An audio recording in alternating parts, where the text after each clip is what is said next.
Et ce qui, déjà au départ, dans mon identité, m'a tout simplement distingué de ne pas être un sous-français dans la culture québécoise. C'est-à-dire, ah ben nous, on ne sera jamais comme des Parisiens. Hein? On ne fera jamais. Puis quand j'ai eu le choix de mon art, je me disais, non, moi, je ne veux sûrement pas de la tapisserie. Je ne veux sûrement pas du vitrail, parce que sans ça, je vais aller étudier en Europe, dans les grandes écoles. Et de là m'est venue l'idée du travail monumental, c'est venu des muralistes à Mexico. Tout mon engagement en art, pour le comprendre, ça a pris du temps pour l'expliquer. J'ai écrit plusieurs livres. J'ai écrit parce que je me suis retrouvé seul, un peu dans l'histoire du Québec, à avoir fait ce cheminement-là nord-sud. Et comme les historiens d'art ne voulaient pas parler de ça, là, j'en ai parlé. J'ai écrit. J'ai fait ma propre histoire. Je vais vous montrer des livres, là. J'ai publié plusieurs livres à l'Hexagone. J'ai écrit énormément.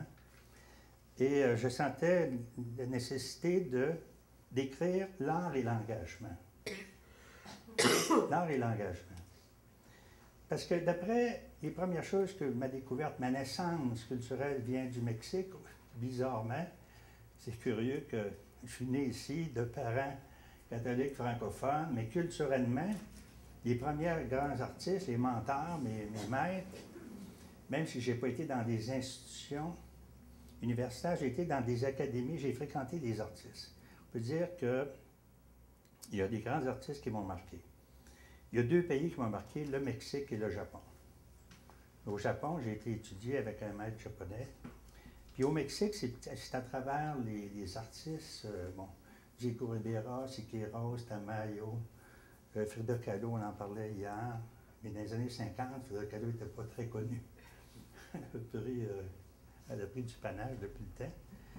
Mais on parlait beaucoup de Diego Rivera. Il y avait dans ces peintures-là, et la gravure mexicaine, un engagement social qui était une narration de vouloir parler aux gens. On ne faisait pas de l'art pour l'art. On faisait de l'art en disant, dans l'atelier de gravure, on faisait des tracts, on faisait des gravures en linogravure ou en bois gravé, on les imprimait sur des rotatifs, on allait les distribuer dans les rues de Mexico pour des problèmes sociaux. Alors, soit la guerre au Guatemala ou des problèmes de pauvreté, l'exploitation des Indiens, tout ça.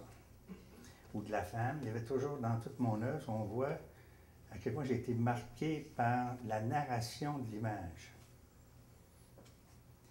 Et là, c'est là que quand le muraliste s'explique en disant l'État donne un mandat, et c'est surtout un personnage à Mexico qui était un visionnaire, qui a dit aux artistes mexicains, c'est bien beau, vous allez quitter vos ateliers, vous allez travailler un peu comme le phénomène qu'on fait dans les régions actuellement. Vous allez aller travailler dans les régions, travailler avec le monde, on va vous payer, on va donner des subventions, on fait ça des ateliers de plein air. Mais Diego Rivera, je le condamne à Madeleine, qu'on ne sait pas.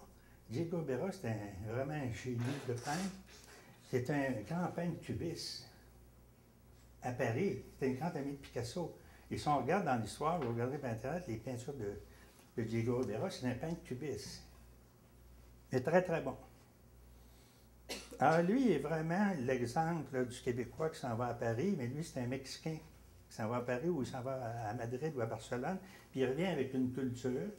Puis là, on lui dit, écoute, il y a une chose que tu as oubliée, c'est que si tu reviens au Mexique, parce qu'il revient au Mexique dans les années 20, il y a eu la Révolution, bien, il faudrait que tu prennes conscience qu'on a 3000 ans d'histoire.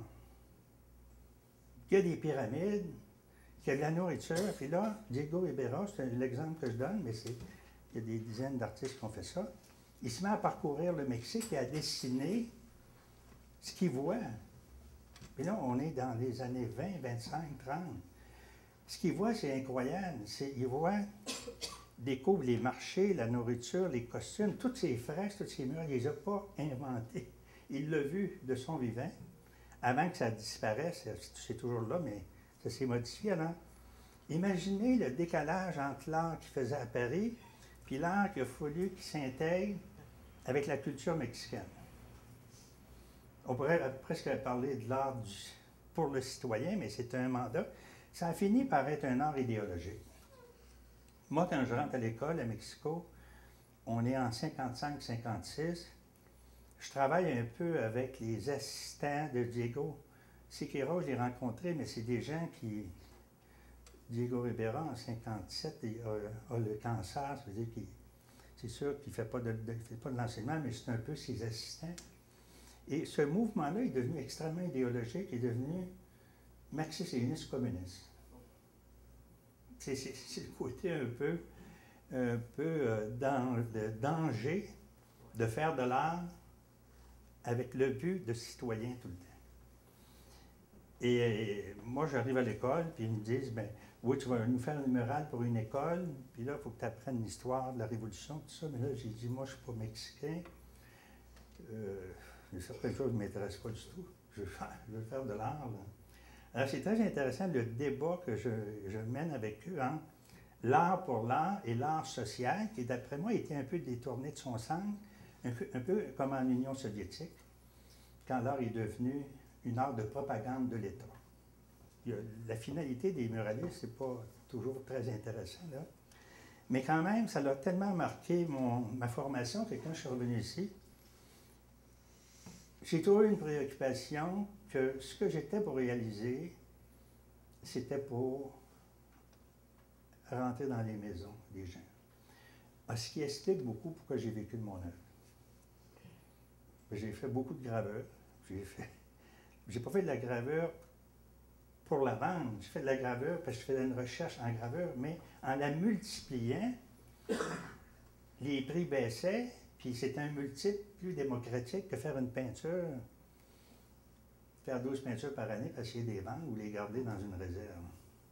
Alors moi, j'ai fait, on oublie ça maintenant, ça fait trop longtemps, j'ai fait des salons du livre, j'ai fait des marchés, j'ai vendu des milliers d'œuvres. Aujourd'hui, il y a un retour sur ça.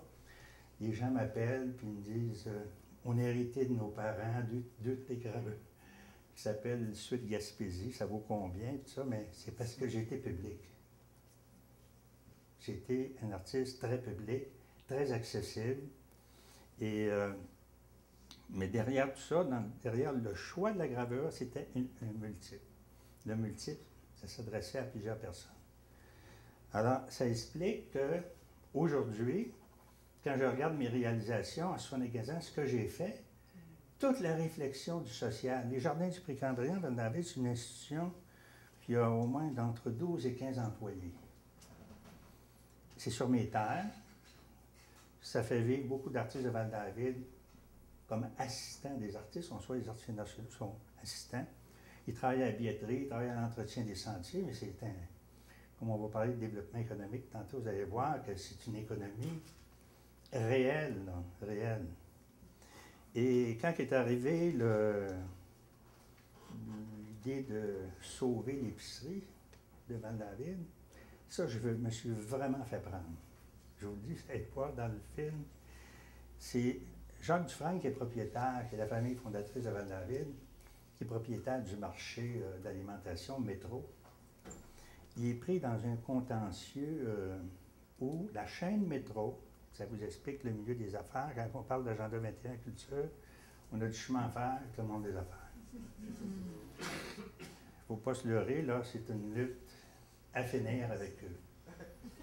Alors, Métro, moi, Jacques Dufresne, quand il me dit je vais fermer ça, que 75 emplois au cœur du village, parce que Métro, les autres, ils veulent que je ferme pour agrandir sur la grande route, puis dans un grand complexe commercial. Et là, j'ai dit, écoute, sais-tu, ça ferme, là, l'église est fermée, hein? Le bureau de poste est fermé, mais ça va devenir un mouroir, c'est on n'a plus de sang, on n'a plus d'épicerie. On n'a plus d'épicerie, alors on est une banlieue. Moi, ça m'a vraiment... Je me suis dit, si je continue à faire de la culture, les Jardins du Précambrien, puis je suis un artiste engagé, pourquoi je vivrais dans une communauté où on est en train de fermer les structures? Parce que le centre d'alimentation, c'est comme une place publique, hein? C'est entre moitié l'Idley. À peu près tout le monde se rencontre là. Il y a encore à l'Idley. L'Idley, c'est devenu notre centre communautaire. Alors moi, je suis assis sur une terrasse, et je regarde le métro avec mon épouse, et j'ai eu une intuition. Je me suis dit, je vais en faire une œuvre d'art de ce métro-là. Puis, comme on est dans une communauté où il y a beaucoup d'artistes à Val-David, alors j'appelle Jacques Dufresne, le propriétaire, puis j'ai dit, j'ai une maudite bonne idée, là. J'ai dit, je vais végétaliser entièrement ton métro avec des grimpants, puis ça va devenir végétal. Ça va parler d'environnement et ça va vendre l'idée que Val-David, c'est culture et environnement. On n'a pas d'industrie, nous, c'est les deux définitions de Val-David. Puis un peu démuni, Jacques Dufresne, il me dit, ouais, c'est une bonne idée, René, viens me voir. Et là, il me donne les plans. Il donne tout le projet, il sait qu'il va fermer, là. Et moi, je développe une maquette, ce projet-là, et vous allez voir, là, je vais le présenter, à quel point je me suis fait prendre, parce que dans le fond, j'ai frappé tout le système économique du développement du Québec, mais pas juste au Québec. Quand vous touchez aux grandes chaînes d'alimentation, vous touchez à des développeurs qui n'ont aucun rapport avec votre culture, qui ont des pouvoirs de lobby. Ce n'est pas le maire ici, là, mais la plupart des maires, c'est des développeurs maintenant. C'est des gens qui font de la politique pour développer, mais développer une économie parallèle. Et il n'y a plus de citoyens dans nos municipalités. Il n'y a plus de cohésion citoyenne, ça veut dire qu'il n'y a plus de démocratie. Et là, pourquoi que Métro à Montréal, qui est une chaîne milliardaire, décide, non, on ferme ça. Et on s'est battu, on l'a gagné. Et là, le vice-président de Métro est venu à l'inauguration du métro intérieur, puis ensuite c'était l'inauguration du métro extérieur. Là, il a vu qu'il y avait 1000 personnes. Moi, j'ai dit, écoute, tu vois-tu, là? C'est 1000 clients assurés pour des générations à venir. C'est leur métro. C'est leur centre d'alimentation, tu ne peux pas toucher à ça. Ils se sont ralliés maintenant, ils trouvent ça très beau, ce qu'on a fait. Ils trouvent que c'est un modèle. Oui, mais je pense qu'ils ont compris que c'est un modèle économique.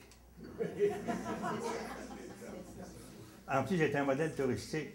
Les gens viennent à Val-David, viennent voir ça. Alors, on va présenter le DVD, puis on poursuivra sur ça.